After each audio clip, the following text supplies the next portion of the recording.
नमस्कार, दूरदर्शन हिमाचल देख रहे सभी दर्शकों का बहुत बहुत स्वागत। मैं हूं आपके साथ हेमलता शर्मा। विश्व का सबसे बड़ा लोकतंत्र है भारत और लोकतंत्र का सबसे बड़ा पर्व है चुनाव। हिमाचल प्रदेश में साल के अंत में विधानसभा चुनाव होने जा रहे हैं और इन चुनावों में लोगों की सहभागिता को बढ़ाने के लिए मतदाता सूचियों का पुनरीक्षण शुरू हो गया है। इन चुनावों में नए वोटर्स को जोड़ने के साथ साथ मतदाता सूचियों में बदलाव हो रहा है। आम आदमी की क्या भूमिका रहने वाली है, क्या प्रतिक्रिया है, किस तरह की तैयारियां हैं, इन तमाम बातों पर चर्चा के लिए आज हमारे साथ मौजूद हैं हिमाचल प्रदेश के मुख्य निर्वाचन अधिकारी मनीष गर्ग।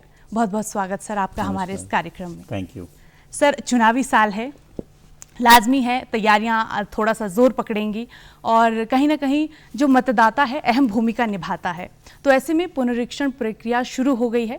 क्या कुछ प्रक्रिया है, किस तरह से चलने वाली है, कब तक चलने वाली है सर? इसके बारे में हमारे दर्शकों को थोड़ा सा बताएं। जी, जैसा आपने बताया कि जो निर्वाचन का प्रोसेस है जी उसके अंतर्गत जो मतदाता सूचियों का जी पुनरीक्षण कार्यक्रम शुरू कर दिया गया है। जी इसके अंतर्गत पुनरीक्षण में सबसे पहले जो हमारे मतदान केंद्र होते हैं जी उनको एक बार इंस्पेक्शन करके और फिर उसका एक रैशनलाइजेशन होता है जी कि कहाँ पे नए मतदाता केंद्रों की आवश्यकता है, जहाँ पे नंबर ऑफ़ वोटर्स ज़्यादा हो गए हैं या वो मतदाताओं को डिस्टेंस काफ़ी ज़्यादा ट्रैवल करना पड़ रहा है। जी वो प्रक्रिया जो है वो हमारे पास फील्ड से रिपोर्ट्स आती हैं डीसी से, जो डिस्ट्रिक्ट इलेक्शन ऑफिसर्स होते हैं, जी और पॉलिटिकल पार्टीज़ के कंसल्टेशन से वो रिपोर्ट्स आती हैं।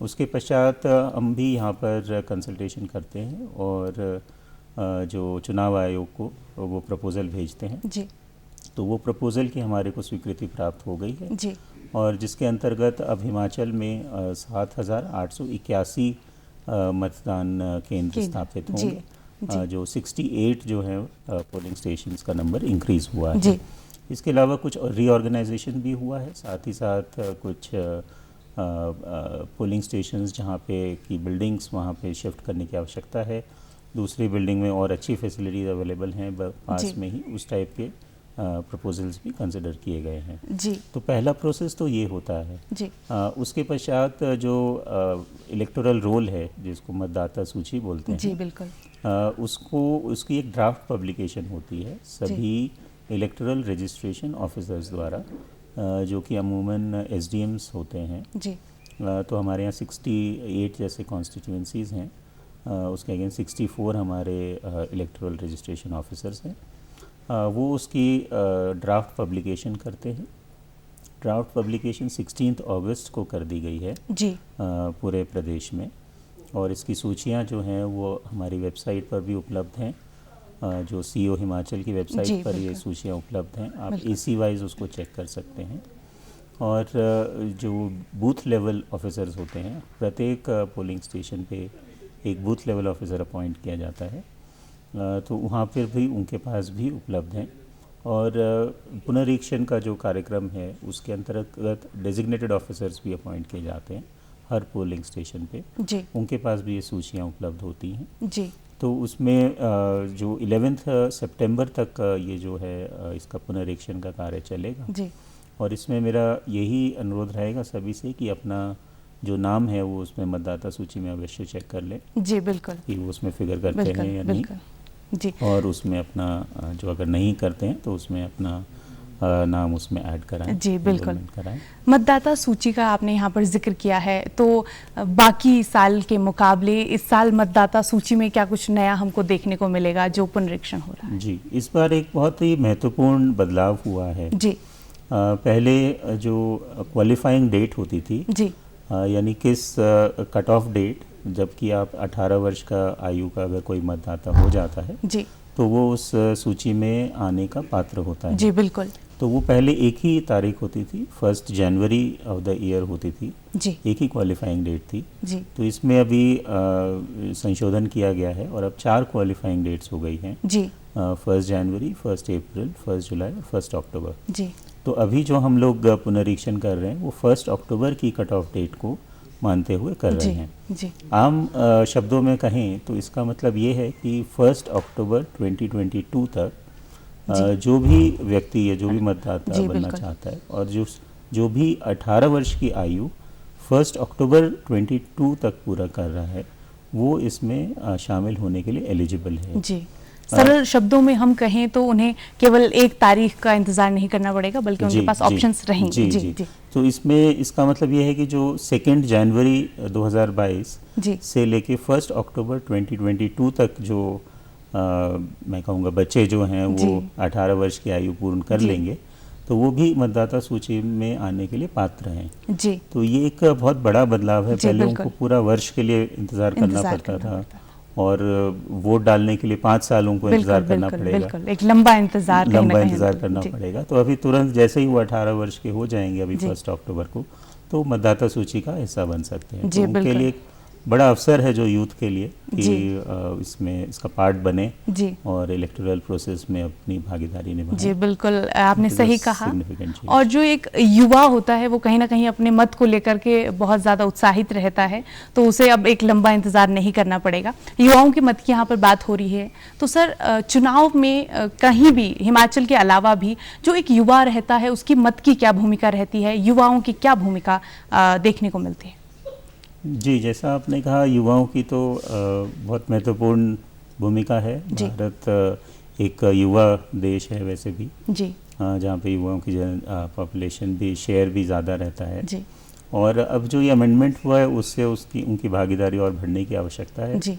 और हमारा पर्पस यही है, उद्देश्य यही है कि युवाओं को हम फ्री एंड फेयर और एथिकल वोटिंग के लिए एनकरेज करें जी।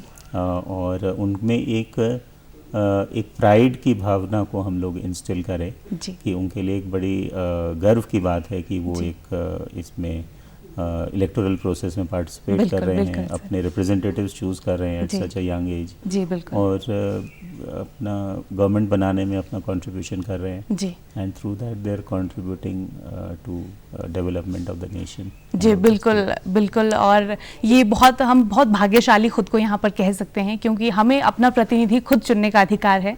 और सर जागरूकता के लिए अगर हम कहें तो किस तरह के कार्यक्रम या फिर अभियान आयोग की तरफ से चलाए जा रहे हैं ताकि ज़्यादा से ज़्यादा लोग मतदान के प्रति जागरूक हो सकें? जी देखिए, हिमाचल में एक बड़ा अच्छा कल्चर रहा है पास्ट में भी जी कि चुनावों को एज अ फेस्टिवल हम लोग यहाँ पर ट्रीट करते हैं यहाँ के लोग जी। और बड़े अच्छे अपने ट्रेडिशनल परिधानों में आते हैं और बड़े उत्साह से उसको सेलिब्रेट करते हैं जो चुनाव का दिन होता है।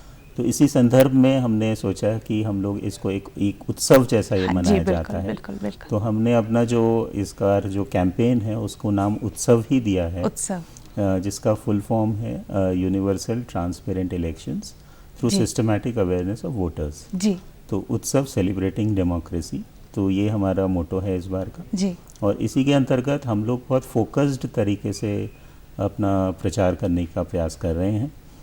जनरल मैसेजेस तो ऑफ कोर्स दिए जा रहे हैं लेकिन हम लोग उन क्षेत्रों पे भी फोकस कर रहे हैं जहाँ पे पास्ट में वोटर टर्नआउट कम रहा है या रजिस्ट्रेशन कम है जी।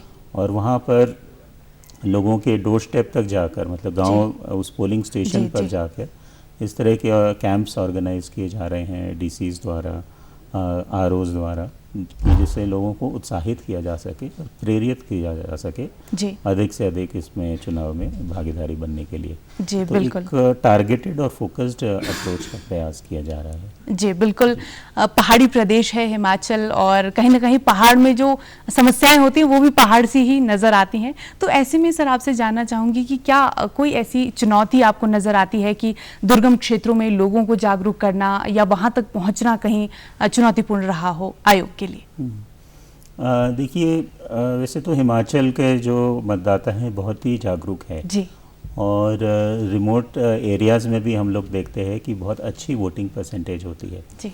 ये एक उल्टा बात है एक्चुअली, जो हमारे रूरल एरियाज़ हैं, ग्रामीण क्षेत्र हैं और जो रिमोट एरियाज़ हैं वहाँ पे पोलिंग परसेंटेज हमारी बहुत अच्छी होती है, अच्छी रहती है, 80% से भी ऊपर जाती है। लेकिन जो शहरी क्षेत्र हैं, हमारी जो मेजर चैलेंज है वो शहरी क्षेत्रों से रिलेटेड है। शहरी क्षेत्रों में देखा जाता है कि वोटिंग परसेंटेज कम होती है। तो इसके लिए एक कारण एक ये भी हो सकता है कि लोगों की मूवमेंट ज़्यादा होती है, माइग्रेशन ज़्यादा होती है या ट्रांसफ़र्स ज़्यादा होते हैं लोगों के। जी।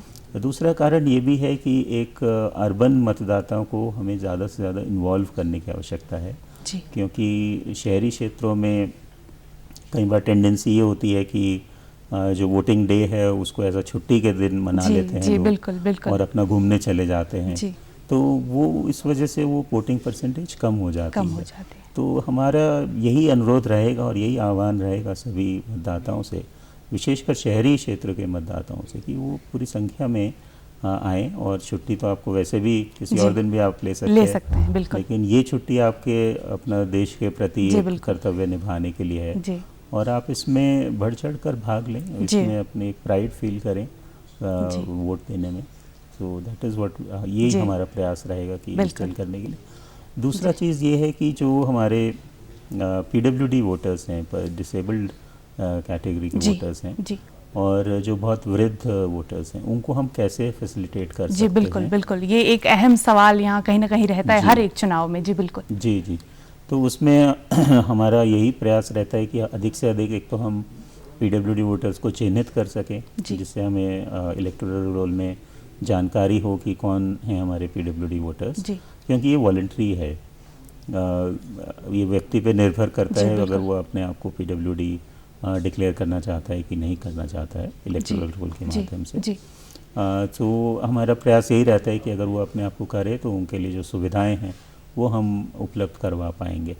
जी बिल्कुल। और यहाँ पर आपने जिक्र कर ही दिया है तो मैं महामारी का थोड़ा सा यहाँ पर जिक्र करना चाहूँगी कि एक लंबा समय हमने कोरोना महामारी के बीच गुजारा है और उपचुनाव हुए थे, पंचायती राज चुनाव भी इस दौरान हुए थे। लेकिन इस बार यदि कोई कोरोना संक्रमित व्यक्ति अपना मतदान करना चाहता हो तो उसके लिए किस तरह की सुविधाएं रहने वाली है? क्या कुछ प्रिकॉशंस अन्य लोगों के लिए रहने वाले हैं आयोग की तरफ से? हाँ जी, वो तो जो कोविड प्रोटोकॉल्स हैं, अगर जैसा भी सर्कमस्टांसेस रहते हैं, जी बिल्कुल, और उसमें जो स्टेट डिज़ास्टर मैनेजमेंट अथॉरिटी के भी जो गाइडलाइंस हैं उसको अडियर किया जाता है रिस्पेक्टिव स्टेट का, और जो सिचुएशन उस टाइम रहेगी उसका असेसमेंट करके कोविड प्रोटोकॉल्स का पालन किया जाएगा। ऑफ कोर्स अगर कोई संक्रमित व्यक्ति है उसके लिए अलग प्रोटोकॉल है कि कैसे वो PP किट के माध्यम से, और अंत में उसको आना पड़ेगा सारे वोटर्स के का, जब वो चले जाते हैं बाकी वोटर्स पास करके, तो उसके बाद वो एक SOP बना हुआ है। तो उसको हम लोग अभी देख रहे हैं कि क्या सिचुएशन है, उसके अकॉर्डिंगली उसको हम लोग इश्यू करेंगे और लागू करेंगे। जी बिल्कुल, लेकिन हाल फिलहाल हम यही उम्मीद करेंगे कि हालात सामान्य बने रहें और प्रत्येक व्यक्ति अपने मत का इस्तेमाल कर सके। सर, बहुत सारी और भी बातें हैं जो चुनाव के नज़दीक आने पर करेंगे, लेकिन उससे पहले मेरा एक आपसे सवाल रहने वाला है कि देश में हमेशा अधिकार और कर्तव्य को लेकर के चर्चा होती रहती है। बात मतदान की करें तो मतदान को हम अधिकार की श्रेणी में रखें या फिर कर्तव्य की श्रेणी में? ये आपका बहुत ही अच्छा प्रश्न है। जी। मैं समझता हूँ कि संविधान ने तो हमें अधिकार दिया है, जी बिल्कुल, कि हम लोग मतदान करें और अपने प्रतिनिधि चुनें, लेकिन हमारा एक कर्तव्य भी है कि हम उसमें क्योंकि हमारे को जो एक अधिकार मिला है उसको एक्सरसाइज करें हम लोग प्रॉपरली और पूरी तरह से एक्सरसाइज करें, तो वो हमारी एक ड्यूटी भी है। तो ये दोनों तरह से ही है, अधिकार भी है, लेकिन अधिकार को प्रयोग करना जो है वो हमारा कर्तव्य है। बिल्कुल सर, और हम यही उम्मीद करेंगे, और बार बार आपने भी ये जिक्र किया है कि ज़्यादा से ज़्यादा लोग इन चुनावों में अपनी भागीदारी सुनिश्चित करें और अपना जो नाम है वो पंजीकृत करवाएं मतदाता सूची में। सर, थोड़ा टाइम रह गया है चुनावों के लिए और उससे पहले कई तैयारियां होनी होती हैं, पोलिंग स्टेशन को लेकर, यातायात सुविधाओं को लेकर, इसको लेकर के किस तरह से तैयारियां की जा रही है? हाँ जी, ये जो तैयारियां होती हैं, जैसे सबसे पहले तो पोलिंग स्टेशंस दुरुस्त होने चाहिए, जिसमें जो एश्योर्ड मिनिमम फैसिलिटीज़ हैं, जैसे पानी की व्यवस्था, बिजली की व्यवस्था, टॉयलेट्स की व्यवस्था, रैंप्स की व्यवस्था, वो सारी जो व्यवस्थाएं हैं उनको सुचारू करने की प्रयास होता है।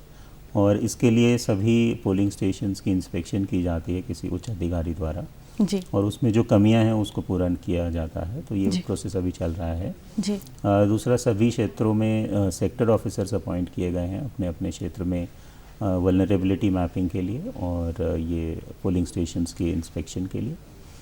साथ ही साथ जो हमारे जो मूवमेंट प्लान्स हैं, पोलिंग पार्टीज़ के कम्युनिकेशन प्लान्स है, इसको सबको इंटीग्रेट करके एक डिस्ट्रिक्ट इलेक्शन मैनेजमेंट प्लान तैयार किया जाता है जी। जो अभी तैयार अधिकतर डिस्ट्रिक्ट्स ने कर लिया है जी। और उसके आधार पर हम लोग स्टेट इलेक्शन मैनेजमेंट प्लान भी तैयार कर रहे हैं जी। तो ये ब्रॉडली तैयारियां हैं जो अभी जी। चल रही हैं जी। प्रिपरेटरी वर्क अभी जो है वो चल रहा है। जी बिल्कुल, और देख सकते हैं कि तैयारियां बिल्कुल ज़ोर पकड़ रही हैं और चुनाव आते आते सारी तैयारियां पूर्ण हो जाएंगी। यातायात को लेकर के क्या कुछ प्रबंध किए जाएंगे और ये भी ध्यान में रखा जाएगा कि जो चुनाव है वो शांतिपूर्ण तरीके से हो, इसको लेकर के भी क्या कुछ तैयारियां हैं? यातायात के लिए तो ऑफ कोर्स जो रूट चार्ट्स बनते हैं, ट्रांसपोर्टेशन प्लान तैयार होता है जी। उसमें सभी जो आरओज़ हैं उनको ये कहा गया है कि जो रूट चार्ट्स हैं उनको एक बार रीअसेस कर ले क्योंकि बहुत संख्या में नई सड़कें बन जाती हैं, नए रूट्स तैयार हो जाते हैं और अगर हम पुराने रूट से जाएं हो सकता है उसका एक शॉर्टर रूट अवेलेबल हो जी। और सेक्टर्स भी उसी तरह से अवेलेबल रीऑर्गेनाइज किए जा सकते हैं। तो ये अभी कहा गया है उनको कि अपना रूट्स को जो है वो एक बार एग्जामिन कर लें कि उसमें कहीं चेंज करने की आवश्यकता तो नहीं है जी। और उसके अकॉर्डिंगली ही अपने जो रूट प्लान्स हैं उसको तैयार करें। जी बिल्कुल। और सर अभी संस्थान बहुत सारे हैं, हमारे शिक्षण संस्थानों की बात करें तो हमारे बहुत सारे युवा हैं जो शिक्षण संस्थानों में हैं और अब तो महामारी का दौर थोड़ा सा जो है कम नज़र आ रहा है, तो ऐसे में क्या संस्थानों में जाकर के जो युवा विद्यार्थी हैं, जो नए वोटर्स जुड़ने वाले हैं, उनको जागरूक करने का या फिर उन्हें जो है मतदाता सूची में पंजीकृत होने के लिए इस तरह की कोई अभियान या फिर कोई पहल की जा रही है? ये बड़ा अच्छा रेलेवेंट क्वेश्चन है जी। क्योंकि जो युवा मतदाता हैं जो 18 से 19 वर्ष के या उससे भी आगे, तो अधिकतर वो एजुकेशनल इंस्टीट्यूशंस में होते हैं। जी बिल्कुल। तो एक कार्यक्रम है आयोग का जो इलेक्टोरल लिटरेसी क्लब के नाम से ELC जी। तो उसमें हर एक जो कॉलेज में या सीनियर सेकेंडरी स्कूल्स में ये ELC स्थापित किए गए हैं और अभी हमने एक फिक्स किया था कि 3rd Saturday of every month जी will be an ELC day in the institution. जी। और अभी जो लास्ट सैटरडे को काफ़ी बढ़ चढ़ कर युवाओं ने इसमें भाग लिया, काफ़ी एक्टिविटीज़ हुई हैं जी। और पूरे प्रदेश में अगर देखें तो लगभग 50 से 60 हज़ार युवाओं ने इसमें भाग लिया और उनको इस कार्यक्रम के में जागरूकता कार्यक्रम चलाए जाते हैं, जैसे स्किट्स के माध्यम से, डिबेट्स, स्पीचेस के माध्यम से, गेम्स के ज़रिए, और साथ ही साथ उनको प्रेरित किया जाता है कि वहीं पे ही वो अपना वोटर हेल्पलाइन ऐप डाउनलोड करें और उस पर अपना रजिस्ट्रेशन कराएं। जी। तो जो रजिस्ट्रेशन में मैं 2-3 चीज़ें बताना चाहूँगा कि एक तो फॉर्म 6 होता है जी। जो रजिस्ट्रेशन है वो 3 माध्यम से कराया जा सकता है जी। एक वोटर हेल्पलाइन ऐप के ज़रिए VHA ऐप जी। तो अगर आप अपने मोबाइल पे डाउनलोड कर लें उसको, तो उसमें आपको रजिस्ट्रेशन के अलावा बहुत सारी फैसिलिटीज़ और भी मिलती हैं। आपका पोलिंग स्टेशन कहाँ है, आपका जो वोटर टर्नआउट कितना चल रहा है उस पोलिंग स्टेशन में, वो भी देखा जा सकता है from time to time. Counting के समय में भी क्या प्रोग्रेस है, तो बहुत सारी सर्विसेज उसमें अवेलेबल हैं जी। तो VHA ऐप डाउनलोड करें तो उसमें फॉर्म 6 अगर भरेंगे जी, तो form 6 is for new voter जी बिल्कुल। और अगर बात आज की करें तो कहीं ना कहीं जो तकनीक है वो हर किसी से जुड़ा हुआ है और ऐसे में जो युवा स्मार्टफोन इस्तेमाल करते हैं, कंप्यूटर इस्तेमाल जी बिल्कुल कर सकते हैं, बिल्कुल बिल्कुल तो VHA ऐप से कर सकते हैं। दूसरा है एक NVSP पोर्टल है जी, NVSP.in पोर्टल है, उस पर जाके भी रजिस्टर कर सकते हैं। और जो लोग ये नहीं कर सकते तो फिर वो फॉर्म 6 जो है वो हार्ड कॉपी में भी भर सकते हैं जी। जो BLO के पास अवेलेबल रहते हैं आपके बूथ के जी, वहाँ पे अवेलेबल रहते हैं। तो ये तीन माध्यम हैं जिनके ज़रिए रजिस्ट्रेशन किया जा सकता है जी बिल्कुल। और रजिस्ट्रेशन करते समय आपको सिर्फ अपना एज प्रूफ चाहिए और डेट ऑफ बर्थ प्रूफ चाहिए जी, एंड प्लेस ऑफ रेजिडेंस का प्रूफ चाहिए, तो ये आपको चाहिए। उसके बाद आप इजीली रजिस्ट्रेशन करवा सकते हैं जी बिल्कुल। और फॉर्म 6 तो है रजिस्ट्रेशन के लिए, नए इसके लिए। फॉर्म 7 है डिलीशन के लिए जी। अगर किसी व्यक्ति की मृत्यु हो जाती है कोई वोटर की, तो उसका नाम अगर वहाँ से हटाना है या वो यहाँ से छोड़ के चले गए हैं और कहीं और शिफ्ट हो गए हैं, तो फॉर्म 7 का प्रयोग किया जाता है जी। और एक मैं और बताना चाहूँगा, फॉर्म 8 होता है किसी भी संशोधन के लिए जी। तो आप सभी लोग अपना जो है इलेक्टोरल रोल में चेक कर लें कि उनका नाम सही है, एड्रेस सही है जी, एपिक नंबर सही है, उनकी फ़ोटोग्राफ सही है। और अगर कोई भी उसमें एरर्स हैं तो फॉर्म 8 के ज़रिए अप्लाई कर सकते हैं जी। और अगर उनका रेजिडेंस शिफ्ट हो गया है, ये बड़ा महत्वपूर्ण है जी बिल्कुल। अगर रेजिडेंस शिफ्ट हो गया है तो सिर्फ फॉर्म 8 भर के ही वो अपना नए स्थान पर रजिस्टर करा सकते हैं जी। और उसमें सिर्फ उनको अपने पुराने स्थान का और एपिक का डिटेल देना होगा जी। और जो पुराने स्थान से उनका ऑटोमेटिकली डिलीट हो जाएगा, उनको वहाँ पर उधर जाने की ज़रूरत नहीं है जहाँ से डिलीट कराना है। जी। जहाँ पे ऐड करना है उन्होंने नेम, वो फॉर्म 8 में दे दें और उसके साथ ही साथ पुराने की डिटेल भी दे दें। तो जब वो अपने ERO को वो सबमिट कर देंगे वो एप्लीकेशन फॉर्म 8 के अंदर, तो जो पुराना जो उनका वोट है वो ऑटोमेटिकली डिलीट हो जाएगा। बस ERO ही उसका फॉर्म 7 जनरेट करके कंसर्न ERO को भेज देंगे। जी। तो ये तकनीक का इस्तेमाल करके बिल्कुल, लोगों के लिए सुविधाजनक। बिल्कुल, और बहुत ही सरल तरीके से सर आपने समझाया है कि 6, 7 और 8 जो 3 फॉर्म हैं उनके माध्यम से संशोधन हो सकता है और जो है नाम हटाया जा सकता है यदि किसी की मृत्यु हो सकती है और पंजीकरण भी आसानी से किया जा सकता है। और ऑनलाइन और ऑफलाइन भी यहाँ पर माध्यम दिए गए हैं हमारे दर्शकों को मैं बता दूं। और जैसा कि गर्ग सर ने बताया अभी कि आप 6 के माध्यम से पंजीकरण करवा सकते हैं और 8 के माध्यम से अपना संशोधन करा सकते हैं। तो आपको इन सारी चीज़ों का ध्यान रखना है और ज़्यादा से ज़्यादा हम यही उम्मीद करेंगे कि आप लोग अपना पंजीकरण करवाएं और अपना जो मत है उसका सही इस्तेमाल करें। लेकिन बात फॉर्म 7 की करते हैं सर जी। कई बार ऐसा हो जाता है कि किसी की मृत्यु हो गई लेकिन उसका नाम नहीं हट पाया वहाँ से, तो ऐसे में आयोग की तरफ से क्या कुछ किया जाता है कि जो व्यक्ति है उसके नाम पर यदि कोई और मत डाल रहा है तो वो ना हो? जी। वैसे तो हमारा प्रयास यही रहना चाहिए कि हम इलेक्टोरल रोल को क्लीन करें जी। अगर कोई मृत्यु हो गया, कि BLOs जो हैं वो स्थानीय क्षेत्र के वासी ही होते हैं, तो उनको जानकारी होती है।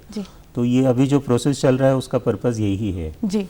लेकिन अगर फिर भी कोई रह जाता है तो इलेक्शन से जो थोड़ा समय पहले जो BLO है वो अपने पूरे क्षेत्र में जाकर और एक एनालिसिस करते हैं जो एब्सेंटी, शिफ्टेड और डेड वोटर्स की जी। तो एब्सेंटी वोटर्स भी 2 तरह के हो सकते हैं, with family link, without family link जी। तो जो विदाउट फैमिली लिंकेज हैं, यानी एक वोटर का नाम है लेकिन ना उसका परिवार उस क्षेत्र में है ना वो खुद कहीं है मिल रहा है जी। तो उसको एब्सेंटी वोटर माना जाता है। और शिफ्टेड अगर वो कहीं छोड़ के चले गए और डेथ डी तो ASD की एक मार्किंग होती है इलेक्टोरल रोल में। और जो पोलिंग पार्टी को जो इलेक्टोरल रोल दिया जाता है जिस पे ज़रिए वो पोलिंग करवाते हैं उस पे उन वोटर्स का मार्क्ड होता है कि ये एब्सेंटी वोटर है, ये शिफ्टेड वोटर है, ये डेड वोटर है। तो अगर उनमें से कोई एब्सेंटी या शिफ्टेड वोटर्स में से कोई आ जाता है वोटिंग के लिए तो पोलिंग पार्टीज़ को ये निर्देश हैं कि वो उसकी प्रॉपर्ली स्क्रूटनाइज करे, उसके डॉक्यूमेंट्स चेक करे, उसका वेरिफिकेशन करे, उसके बाद ही उसको अलाउ करे वोटिंग के लिए। जी बिल्कुल, बिल्कुल बिल्कुल। और ये बेहद ज़रूरी भी हो जाता है कहीं ना कहीं इस बात का ध्यान रखना कि यदि कोई ऐसा करता है तो इस चीज़ को ठीक किया जाए। लेकिन सर चुनाव नज़दीक आने वाले हैं, मैं बार बार ये बात कह रही हूँ, तो ऐसे में कहीं ना कहीं अधिकारियों को कुछ विशेष निर्देश भी दिए गए होंगे जनसहभागिता को बढ़ाने के लिए, तो किस तरह के कदम उठाए जाएंगे? बेसिकली जनसहभागिता को बढ़ाने के लिए जैसे उत्सव कैंपेन शुरू किया गया है और इसमें टारगेटेड अप्रोच का हम लोग प्रयास कर रहे हैं जी। टारगेटेड टूवर्ड्स वो पोलिंग स्टेशंस जहाँ पे कम पार्टिसिपेशन रहा है पास्ट में, या ऐसे क्षेत्र जहाँ पे कि महिलाओं का पार्टिसिपेशन कम रहा है या PWD वोटर्स का पार्टिसिपेशन कम रहा है, उनसे व्यक्तिगत तौर पर बात करने का एक तो ये निर्देश दिया गया है। इसके अलावा जो एजुकेशनल इंस्टीट्यूशंस में जी बिल्कुल, जो हमने अभी जिक्र किया यंग वोटर्स को रजिस्ट्रेशन कराने के लिए जी। और साथ ही साथ एक जनरल प्रचार भी चल रहा है जी। लोगों को ज़्यादा से ज़्यादा प्रेरित करने के लिए। जी बिल्कुल। और सर ये जो प्रयास किए जा रहे हैं ये कहीं ना कहीं ज़रूर रंग लाएंगे और आपने जैसा कि कहा कि यहाँ पर देखने को उल्टा मिल रहा है कि जो दुर्गम क्षेत्र हैं वहाँ पर वोटिंग ज़्यादा होती है। तो प्रदेश भर में यदि ओवरऑल हम बात करें तो किस तरह का रुझान चुनावों में देखने को मिलेगा या फिर जो मतदाता है वो कितना उत्साह के साथ आगे जाएगा, इसको लेकर के क्या कहना चाहेंगे सर? देखिए हिमाचल में एक अच्छा ट्रेडिशन रहा है कि हर बार जो है वोटिंग परसेंटेज बढ़ रही है जी। जो 2012 का देखें अगर, तो 2012 में अगर 72.5% थी जी वोटिंग परसेंटेज, जी। तो 2017 में 75.5% हुई जी। है। तो लगभग 3 परसेंटेज पॉइंट्स बढ़ी है पिछले जी। चुनाव में। तो हमारा प्रयास यही रहेगा कि आगे भी जो वोटर टर्नआउट है, वोटिंग परसेंटेज बढ़े, जी। जैसा कि पास्ट में भी हिमाचल जी, में एक बिल्कुल। ट्रेडिशन रहा है। बिल्कुल, और यही उम्मीद करेंगे कि ज़्यादा से ज़्यादा लोग इन चुनावों में अपने मत का इस्तेमाल करें। तो सर, कहीं ना कहीं जब अधिकारों की और मत की बात आती है तो हमारे दर्शक भी उत्साहित हो जाते हैं, ज़्यादा से ज़्यादा जानना चाहते हैं, लेकिन हमारे पास समय का अभाव है, हम अपने कार्यक्रम के अंत की तरफ बढ़ रहे हैं। तो अंत में मैं चाहूँगी कि सर एक संदेश हमारे दर्शकों को ज़रूर दें कि किस तरह से वो अपने मत का इस्तेमाल करें, और जो ये चुनाव है ये केवल उनका अधिकार नहीं है, बल्कि ये उनका पूरे आने वाले 5 साल का भविष्य तय करेगा कि कौन प्रतिनिधि उनके लिए सही होगा या गलत होगा। इन सारी बातों का जो परिणाम है वो उनके मत पर ही निर्भर करेगा। तो एक संदेश हमारे दर्शकों के लिए। संदेश तो यही है कि अपना एक तो वोटर लिस्ट में नाम चेक कर लें, कि वोटर लिस्ट में नाम होगा तभी आप वोट देने के लिए पात्र हैं। तो वोटर लिस्ट में नाम चेक कर लें, अगर नहीं है आपका तो ऐड कर लें जी। अगर आपका है कुछ उसमें कमी है या मिस्टेक है तो उसको संशोधन करवा लें। अगर रेजिडेंस आपका शिफ्ट हो गया है तो उसको भी करा लें। तो अभी ये समय है कि ये सारे रेक्टिफिकेशंस और ये सब करने का, और इसी के माध्यम से अधिक संख्या में आप लोग पार्टिसिपेट करें, सभी लोग जी। ये चुनाव का प्रोसेस 5 साल में वर्ष में एक बार ही आता है, जी। तो एक अच्छा अपॉर्चुनिटी रहता है इसमें पार्टिसिपेट करने का। और जो भी वोटिंग करें वो एक एथिकल और वोटिंग करें, किसी प्रलोभन के या किसी के डर के बिना अपने स्वयं के विवेक से उसको वोटिंग करें, जो भी करें, जिससे कि बेहतर परिणाम मिल सके। जी बिल्कुल, और बहुत बहुत शुक्रिया सर इस तमाम चर्चा के लिए, तमाम जानकारियों के लिए। आपने बहुत सारी जानकारी हमारे दर्शकों के साथ साझा की है, और हम यही उम्मीद करते हैं कि ये जो जानकारी है उनके लिए बेहद लाभप्रद होगी। तो ये थे हिमाचल प्रदेश के मुख्य निर्वाचन अधिकारी, और जैसा कि बहुत सारी बातों का यहाँ पर जिक्र हुआ है, पंजीकरण से लेकर के संशोधन तक की यहाँ पर बात की गई है। तो आप भी अब कमर कस लीजिए, चुनाव आने वाले हैं, आपके मत के इस्तेमाल होने वाला है, तो आप भी ज़्यादा से ज़्यादा अपने आसपास के लोगों को भी इस बात को लेकर के जागरूक करें कि वो अपना पंजीकरण करवाएं। और युवा मतदाताओं की यहाँ पर अहम भूमिका देखने को मिल रही है, तो हम उनसे भी यही अपील करेंगे कि आप अपना पंजीकरण करवाएं और इन विधानसभा चुनावों में अपने मत का इस्तेमाल करें। तो साफ शब्दों में आपको यही कहना चाहते हैं कि जो लोकतंत्र है उसकी शक्ति है चुनाव, और जो चुनाव है वो आपको एक ऐसी शक्ति देता है कि आप अपना प्रतिनिधि चुनकर विधानसभा तक पहुंचा सकते हैं। तो आइए आप और हम मिलकर ये संकल्प लें कि विश्व के सबसे बड़े लोकतंत्र को और अधिक सशक्त बनाएंगे, क्योंकि ये लोगों के लिए, लोगों के द्वारा और लोगों द्वारा ही ये तंत्र चलाया जाता है। और एक बात और मैं आपसे कहना चाहूँगी कि ये बेहद ज़रूरी है कि आप यहाँ पर मतदान ज़रूर करें। इच्छा आपकी है, आप इसे अधिकार समझें या फिर कर्तव्य। तो फिलहाल के लिए इतना ही, आपसे फिर होगी मुलाकात नए विषय के साथ। तब तक के लिए नमस्कार। Thank you.